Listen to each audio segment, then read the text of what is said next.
On démarre avec Monstrophobie, le nouveau one-shot du côté de chez Akata qui nous parle justement homophobie, acceptation et surtout harcèlement. Cette drôle d'histoire de jeune homme transformé en monstre parce qu'il a la sensation d'être abandonné à lui-même, mais cette transformation a à la fois des effets positifs mais aussi négatifs sur sa perception du monde.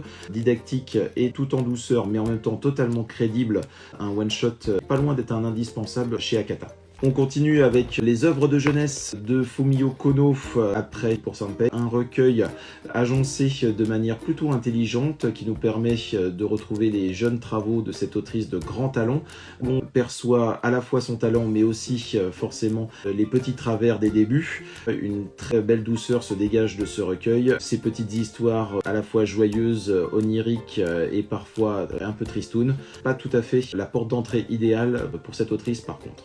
Le Wonder Woman Historia, cette relecture des mythes de la Grèce antique façon Wonder Woman a un côté un petit peu trompeur, effectivement, quand on en voit le contenu, mais ça ne veut pas dire qu'on n'a pas un récit d'une immense qualité.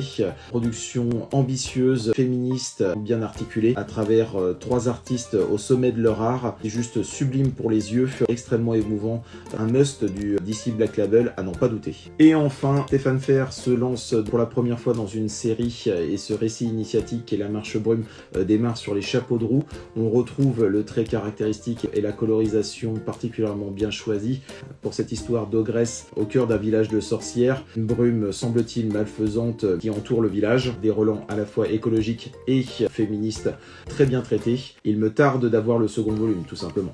Et voilà, c'est tout pour les premiers volumes de cette semaine.